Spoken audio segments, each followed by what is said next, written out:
Hello and welcome to the Health Report with me, Norman Swan. Today, a special. What makes Australia great? To paraphrase a certain prolific tweeter. Well, it's venoms.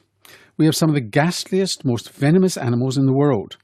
But of course these chemicals have evolved for thousands, even millions of years. They're complicated compounds, and as often as they do something to your body that's bad, maybe they can also achieve positive effects.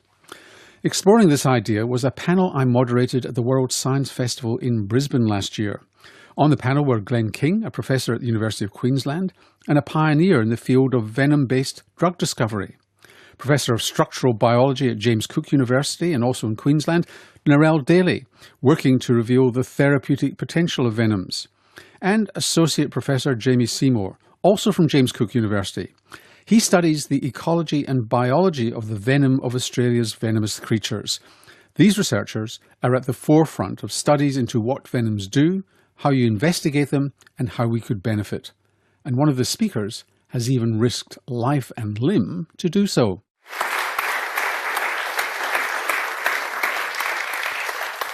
So, Glenn, we titled this Venom and Pain. Mm-hmm. We're talking about causing pain as well as perhaps relieving pain. Both. I mean, when we think of venomous animals, we normally think of them using their venom for predation. Snakes trying to capture prey, for example, or spiders. But in fact, all venoms have evolved to deter predators as well. So the best way to deter a predator is to cause immediate excruciating pain. And we all know that from when we get bitten by a bee or a wasp or an ant, the pain is absolutely immediate. And that's critical because if it takes an hour to cause pain, you could have a meal. You'd be dead.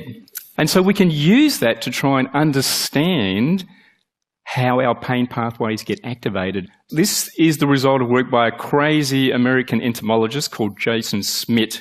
And what he did, Justin Smith I should say, what he did was purposefully envenomated himself with all of the hymenopterans he could find. That's it's truly a sick human being. Did he dress in leather crazy. To do it? Or? I'm not sure about that. Haven't seen any videos, fortunately. And then what he did was he ranked them in terms of how much pain they cause. So the lower end one means they don't cause much pain. That would be like a honeybee, for example, up to the things that cause the most excruciating pain. So the one thing you do not want to get bitten by is a bullet ant because it causes excruciating pain. What he described the pain like is like walking on burning hot coals with a 3-inch nail embedded in your heel. So clearly not very pleasant. And it lasts for up to a day. So, but looking at that, we're looking at bees and ants and wasps and things like that. You know, I'll give you a lot of pain scale of 4 for 300 minutes. Let's get away from the terrestrial and go into the marine environment. These are all land-based things. Yeah, and most of them are overseas. So let's come back to Australia because we've done really well here. This is the Irukandji jellyfish, okay? It's the size of your thumbnail. It's got 4 tentacles and they're probably a metre long. You can't see them in the water. You get stung by one of those things and the immediate pain is like, oh yeah, something stung me. I don't need to worry about that. And about 20 minutes later, your life goes to hell in a handbasket. I mean, pain, 0, no pain. 10, the worst you can imagine. And the last one you said was 4 for 300 minutes. My last trip, 2 hours into it, my pain scale is 14. 10's the worst I can imagine. Mine's 14. And the doctors are going, well, is there something we can do? And I'm going, give me a gun. I want off the planet. And this went on for 24 hours. And we're talking 300 minutes with a bee or an ant. Give me a break. Come on. Come on. Let's come back to Australia. We do everything so much better from a venomous animal point of view. We really, really do. It's true. Even platypus causes excruciating pain. There you go. Yeah. So the nice cuddly platypus. The cuddly platypus causes excruciating pain if you get done by a platypus. By a cuddly animal for a child. Narelle, what is it about venoms chemically that causes... Is it always the same thing chemically that causes the pain? Do we know? No, they're really complex. So spiders, for instance, it's been estimated they have millions of different compounds in their venom, but there's 40,000 or more different species of spiders out there. So yeah, it's a really complex mix, and individual components can cause all sorts of different activities. So they haven't all found the same route to agony? No, although there is similarity across different species, but no, they use lots of different, I guess, weapons. Given that there's no commonality or little commonality to the way they cause pain, that suggests to me that we don't necessarily find an insight to how to block pain for pain relief. Or is that wrong? I would argue the opposite is true. If they all cause pain the same way, we would have nothing to learn. The fact that they activate pain pathways, our pain sensing units in different ways, means we can learn a lot from the animals. You're just wanting a job for life. Well, it's a great country to be working on venomous animals. How did you get into all this? In the 1990s, we had a bit of a crisis in terms of chemical insecticides. We started to realise that insects were becoming resistant to them. We started to realise they were having adverse impacts on the environment, and they even could have adverse impacts on us. And so we started thinking about how could we develop more natural insecticides that were more environmentally friendly? And we thought, well, spiders are professional insect killers. Spiders actually kill more tons of insect prey per year than the entire human population eats in meat and fish. That's the insects they kill. So they're fantastic insect killers. They've been doing it for 400 million years, and we thought, surely that's a great place to look for insecticidal compounds. Mm-hmm. And that's what we did. We found some wonderful compounds that kill insects and have no effect on vertebrates. And what is it that they actually do? Because you study things called ion channels. Yeah, exactly. So what we realised when we started studying spiders, I mean, I got into this, I thought, oh, well, the spiders only need to have a couple of deadly insecticidal compounds. What more does it need? Well, we now know is the Australian funnel-web spider has more than 1,000 compounds in its venom. It's an incredibly complex mixture. It's probably the most complex chemical arsenal in the natural world. And what we began to realise is most of these compounds target ion channels in our nervous system. So you just need to explain what an ion channel is. So in our neurons, the way we convey information in nerve cells, the way we convey information is electrically, and that's done with these ion channels that let ions in and out of the cell, things like sodium and calcium ions in and out of the cell. So these are basically chemical compounds with an electrical charge on them. They're like little gates on the membrane that can let things in and out and conduct electrical signals from one nerve to another. This is what these animals target, so they try and close down our nervous system by targeting those ion channels. And of course, there's a lot of drugs that have been developed from manipulating the ion channel to control heartbeat and heart rhythm. Correct. So what got us interested in the idea that some of these venoms may be useful in terms of targeting pain and other human disorders is that ion channels are the third largest class of drug targets now. So, as you say, we take ion channel drugs for treating cardiac problems. Most anti-epileptic drugs are ion channel inhibitors or modulators. But so they don't all come from natural venoms. Most of them it gives don't. You the potential. It gives us great potential, yeah, exactly. There's been a trend for a while to screen widely, go into the environment and just screen all these compounds. And that's not been that successful, has it? Where you just go in and without a remit and you just... Without a remit, yeah. And I think that's true with venoms as well. So you have to know what you're trying to target. In our case, our interest is ion channels that are involved in pain, epilepsy and stroke. And therefore, for us, we focus on venomous animals that are what are called neurotoxic, that target the nervous system, things like spiders, scorpions, assassin bugs, those sorts of things. Snakes are of less interest to us because snakes don't target the nervous system generally. They target our cardiovascular system, and we're not interested in those sort of drugs. No. So we tend not to work Much better with them. fun to die of brain death than cardiac death. Yeah. Well, it's quicker at least. How do you go about your work, Narelle? It depends on the particular project. So normally, I guess as Glenn has said, you're looking at the complexity of the venom. There's a whole range of different techniques that we can You've got to get to the venom in the first place, haven't you? Yes. So obviously, we have to collect it and from a range of different sources. And so, for instance, I think some of the work that's done in our lab is looking at funnel webs as well. And so you take the crude venom from the animal and test it often on an assay that you're interested in. Let's just go back, because what you've got to do in the scientific method is generate a hypothesis. So rather than this blind screening, which is what we talked about a moment ago, give me an idea of a sort of hypothesis that you might generate that you want to test with funnel web venom. A lot of it is there is still screening involved. So you're interested in saying, can we find something that kills cancer cells, for instance? And we know that funnel web spiders, other types of spiders, have lots of different compounds. So then we can just screen them and test to see whether there is any interesting sort of activity, and then we can go in and try and purify it. So, Can I give you a good pain example? There's a really exciting ion channel called NAV 1.7, and it's very exciting. Oh, sounds really great, yeah. It's a very boring name, but if you and I have a mutation in that gene, we can't experience any kind of pain whatsoever. So there are individuals in the world that have a mutation in this gene. They can't experience any kind of pain whatsoever, which is remarkable. So you would think that'd be a great drug target, but because we have lots of sodium channels, it's actually quite difficult to get a selective inhibitor. But spiders always have molecules that target those sodium channels, those same sodium channels in insects. And we said maybe spiders are a good place to look for inhibitors of that human channel, which is because they're producing chemicals of the right shape to fit into the lock. Exactly right, exactly right. So when drug companies screen their big random libraries, they get a hit rate of maybe 1% of the molecules work on that channel.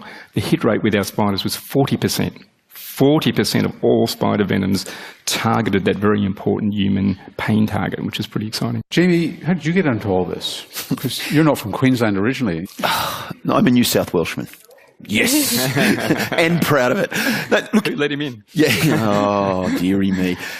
Look, the answer to that's really quite simple. I mean, I remember sitting down many years ago. I'm an entomologist by trade, so I worked on insects, going, well, if venom was so successful, every animal on the planet would be venomous. That doesn't happen. If venom didn't work, there wouldn't be any venomous animals. And that doesn't happen. So there's a trade-off. So why is it important to have venom in some cases and not in others? Because it requires energy. You've got to expend energy. It's kind of inefficient to produce it. And that is the general run-of-the-mill answer that people that don't understand what's going on say. I think I'm sorry. And my only reason for saying is that we've spent a lot of time and effort on this in the last 10 or 15 years because people go, venoms must be very expensive to produce. And I must admit, I stood up there for a while and went, yes, that's what it is, and there's a trade-off. We went back and looked at this, and so we looked at it in snakes, we looked at it in spiders, and we took some snakes and we took some death adders, and we measured their metabolic rate over a period of 2 or 3 weeks and found that their metabolic rate was X. So how much energy they used over that time period. What we then did is we milked the snake, removed its venom, and then measured its metabolic rate again. And interestingly enough, the snake's metabolic rate went up around about 10 or 15%. So that's like saying if your resting heart rate was 60 beats a minute and you were venomous and I took some venom from you, your heart rate's going to go up to about 80 beats a minute for about 2 or 3 hours. In the grand scheme of things, that sounds like it might be expensive. Until we looked at how much energy they used when they shed their skins. For 21 days before they shed their skin, their metabolic rate goes up by 300%. So would mine. Yeah. Now, that's expensive. So the production of venom isn't all that expensive. We looked at it in scorpions. We've looked at it in spiders. It's not that expensive. And I think the trade-off is it's not the production of venom, it's the maintenance of your venom apparatus that is expensive. So the next question that we want to ask, if that's the case, is we want to take some snakes, measure their metabolic rate, then basically put them down and remove all their venom apparatus, so their venom glands, stitch them back together again, and see whether their metabolic rate comes down. And I suspect that's what's going to happen. So it's this trade-off. But the step you take from there then is if that's the case, why in the world did Australia become the most venomous place on the planet? So why in the world did Australia become the most venomous place on the planet? And that is a really good question. And the current theory for that is it's tough to live in Australia if you're an animal. Not now, but historically. So if we look at the world's most venomous snake, not Australia's most venomous snake, the world's, which is the inland taipan. So most snakes do one of two things. They either produce a very toxic venom and a small amount of it, or they produce a truckload of venom that isn't very toxic. Taipans and Australian snakes forgot that rule. They produce very toxic venom and truckloads of it. It's overkill. I mean, your standard inland taipan can kill 20 or 30,000 mice with one bite. Why do you want to do that? Well, if you go back historically and where these animals live, they only come across a prey item once every maybe 2, 3, 4 months. So you want to make damn sure if there's a little mouse that pops across here and you envenomate it, that it's going to die. You know, if you're a rattlesnake in the prairies in Texas and there's 1,000,001 gophers, you grab one gopher, you don't get it, there's another one that comes back 5 minutes later. You don't need to be terribly toxic. But in Australia, you do. It's hard to make a living. So they'll then eat that mouse, and Yes. that mouse will be full of venom. Yes. Why doesn't it kill the snake? That's a very good question. Yes, and this is where you get to venoms and poisons. The difference between poisons and venoms, they're both toxins. Okay? Simple way. If I ingest it and die, it's a poison. If it bites me and stings me and I die, it's a venom. Now, venoms, by and large, are nowhere near as stable as poisons. So if I was, for example, and don't try this at home, but if I had some snake venom and I swallowed it, it probably wouldn't cause a problem to me. If I injected it into me, I'd probably die. Mm-hmm. If I took a cane toad and sucked on it, which is poisonous, it would cause me problems. Okay? So most snakes, there's one of two reasons for that. They're either immune to their own venom, or the venom breaks down very quickly in the digestive system. So there's, again, this trade-off between those sorts of things.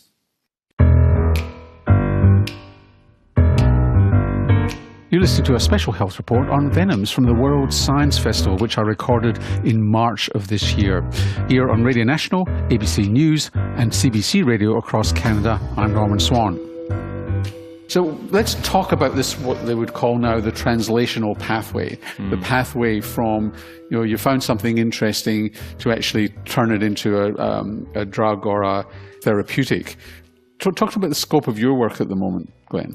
Yeah, well, we're interested in human nervous system disorders, pain being one of the primary ones, but also epilepsy and stroke.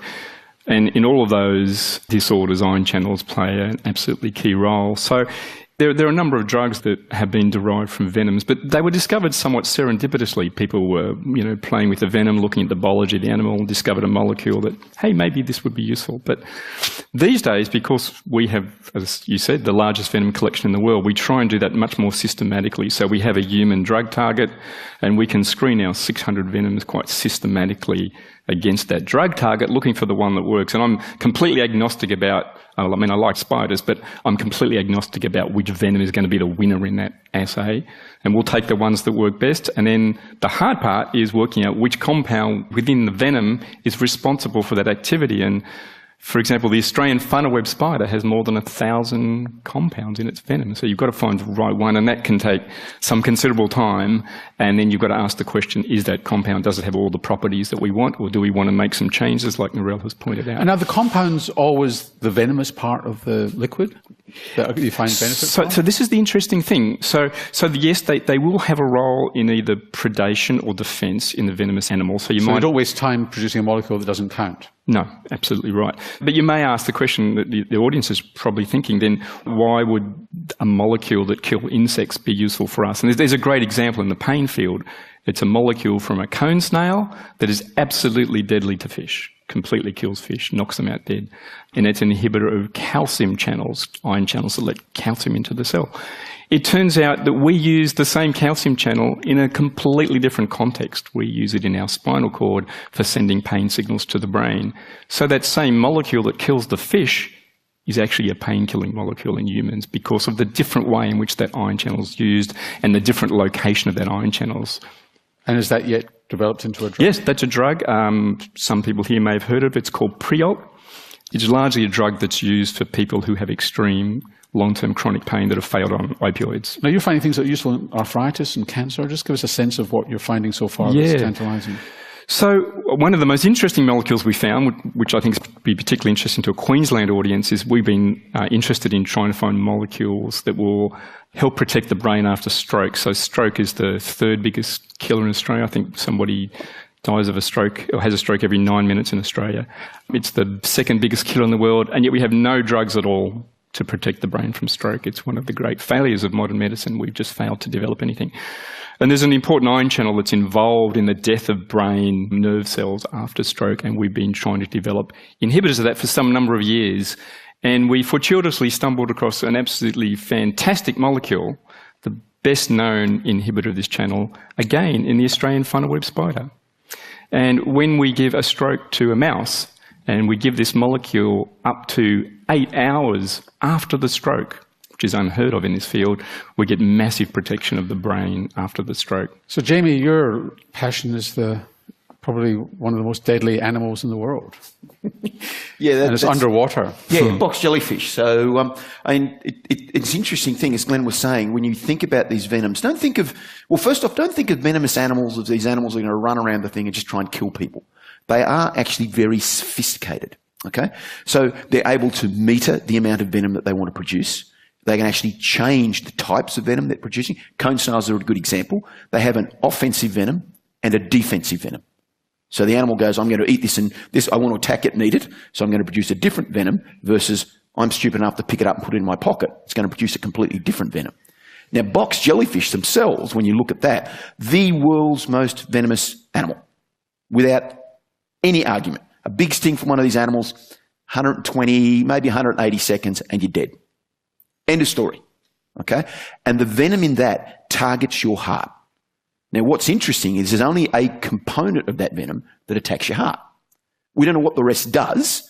It seems to be synergistic with this other bit, and it helps and it gives you a better result. But if you remove that toxic bit that kills your heart, and then what you have left over, you screen it through a variety of mice. Now, we've done this on a whole variety of mice, and one of the ones we did it for was arthritic mice. So you can actually induce arthritis into your mice. You remove the cardiotoxic component, so the bit that attacks your heart, and you give the rest to the mice. Over a period of 3 to 4 weeks, we were able to remove arthritis from those mice. Now, just think about what I just said. 3 to 4 weeks. Is there anybody in the room that's got arthritis? If I could suggest to you that we're going to give you a compound that's going to get rid of your arthritis for 3 or 4 weeks, what would you be saying? Exactly. So, and that's just a start. Just come to Cairns and have a swim in May. Exactly. Well, yeah. And as people say, Jamie, you've been stung hundreds of times. Do you have arthritis? Right. No, I don't. You'll be pain-free I've got some other problems, but other than that, I'm fine. So there's a variety of things. Like one of the other ones we've got, which I thought I'd be able to just retire and be rich and infamous and it'd be great, and I hear, Norman, that you're into this, is we took the component again and fed it through a series of mice that eat. They do nothing but eat, and they put on weight, and they eat and become obese. We gave them these components. The mice ate and ate and ate and ate and ate and didn't put weight on. And I'm just going, yes, pick me. I'm into this. And I thought I'd be right. We'll be able to give this to a pharmaceutical company. I can retire, live on my white boat in the Caribbean, be fine. And the answer was no. Diets are fads. It's like, well, no, hang on. We have these compounds here. But the issue you come back to, and I think we're going to talk about this later on, is how do you go from I've got this idea to actually taking it further? And I'm sure Glenn has compounds sitting on the shelf that he wants to work with. I know Narelle has. So nobody was compounds. interested in paying you to go further with this? Well, the issue that you have is we have the idea, and if you go back sort of 10, 15 years ago, pharmaceutical companies spent a lot of money and a lot of time screening for natural products. So people went out and collected things, ground them up and ran them through these assays and found virtually nothing. There was billions of dollars spent on it. What the pharmaceutical companies are now doing, going, we will come in and we'll give you hundreds of millions of dollars when you have the compound. Okay, well, I've got a group of venoms that don't kill you and it does this, but no, we want to know the compound. So we've got to get Narelle involved to work out the structure of the compound. That costs money. Once Narelle's got the structure of the compound, then it goes to Glenn. Glenn has to work out how the hell it operates and what goes on, and that takes money. Then the pharmaceutical companies go, here's your check. So as they say, you've got to de-risk it for them. Yeah, and getting there, it may cost you $200,000, $300,000, $400,000. In the grand scheme of things, is not a lot of money, but go and try and find $200,000, $300,000, $400,000 in the research world nowadays. It's the same size pie with a lot more people competing for it. So it's really, really tough for that. And you think there's a use for the cardiotoxic compound from box jellyfish as well? And look, that's the other cracker with box jellyfish venoms. I mean, I was originally interested in, just because I just love venomous animals and how things go on. And one of the animals that we test a lot of the venoms on are cane toads. Okay, and there's a variety of reasons for doing that. One is the things are bulletproof. Okay, you can neurologically decease them, so you can scramble their brain and their heart will keep beating for the next 4 hours. It's just like when somebody designed this animal, it was, this is the animal that you use, okay? So you can scramble their brain, crack their chest, load them up with venom, and see what happens. So we did this, and we were working out what the venom was doing, things of that nature. So you inject them with the venom, the heart stops. Yeah, righto. You put them in the wet waste bin. You get your next cane toad out, do that. No worries, it dies, put it in the waste weight bin. You kill 10 or 15 animals, it's lunchtime, wander off for lunch, come back and go, I wonder how many toads were killed. You look in the wet waste bin, all these little hearts are going, poof, poof, poof, and it's like, whoa, that's freaky. That's really freaky. Didn't think much about it. And I was giving a talk at a conference with some cardiologists, so people working on hearts, and I was talking about this. And someone in the back said, do you realise what you've got there? And I'm going, a venom that kills cane toads? No. Think about this from a heart transplant point of view. And I'm going, okay, I'm still not with you. What happens if you're getting a heart from a donor, okay? That person dies. You have a finite period of time to get that heart from the donor to the person that's going to receive it. What they usually do is they load it up with something like salt, stress it out, put it on ice, and then get it to the person that's going to receive it. You have a finite period of time, 2 or 3 hours. We now have a venom that causes cardiac standstill, doesn't cause any mechanical damage to the heart, and we can restart these hearts in cane toads up to 8 hours later. And the heart's still working. Can we do that in humans? Unfortunately, you can't test it on first-year medical students, but we are testing it on mice. So you can get heart-lung machines for mice. Well, you can't get them for mice. We've built one for a mouse. So what we're in the throes of doing right at this point in time is causing cardiac standstill in a mouse with box jellyfish venom, putting it on a heart-lung machine, so the machine breathes through it, leave them for about 8 hours, fire them up again, and see whether we can get it going again. And the results at this point in time look really, really promising. So, Narelle, what are the most promising things that are turning out of your lab? We've got a couple of things. So some of it is related to spiders. So we've been looking at venom from tarantulas, mainly from North Queensland. So we've been looking to see whether they might have activity, as I said, against cancer cells. And this work is in really early... Why would you expect that from a venom, or is it just an accidental finding? It is basically an accidental finding, and it was based on a literature report from many years ago where they'd suggested that there might have been some activity. So we basically followed up on something someone else had published, and then we were able to find some compounds that do actually kill cancer cells, and looking at some related compounds we can get an idea of how they might be selective. However, as I said, it's really early days, and as Jamie's saying, that there's a lot of work to be done to be able to see whether they would actually be useful. Now, people think that that's the discovery. You find the compound X that has an anti-cancer effect, but in reality you've got to take it further because you've got to swallow it or have it injected. The body's got to deal with it, and it's got to be more effective and less toxic to other parts of the body. So there's something called medicinal chemistry that comes next. Yes. And how much fiddling around is involved in that? Well, that can be really complex, and it depends on the types of molecules you're looking at. So the ones that we found from tarantulas are small molecules, as opposed to a lot of the work we've been doing. Glenn and I have been looking at small proteins, so peptides. A lot of the medicinal chemistry is where you deliberately make changes to see what effect it can have. I should say, though, I think the structure side of things can be really important as well, and can direct some of these studies to make more interesting compounds. We were a while ago looking at cone snail venom peptide and determined the structure of it, and it hadn't actually been found in a cone snail before, so it was quite new. But we did a database search and found that it was actually present in a completely unrelated growth factor protein, so a protein that actually causes cells to grow. And because we had this unexpected finding, it sort of led us on 2 different paths. So we could find a novel activity for a cone snail venom peptide, but we could also use this to dissect a growth factor protein and find a bioactive region there, and the applications that we can use that for. Professors Glenn King from the University of Queensland and Narelle Daly and Associate Professor Jamie Seymour of James Cook University. And that panel was from the World Science Festival in Brisbane in March last year. I'm Norman Swan. This has been The Health Report. Do join me next week.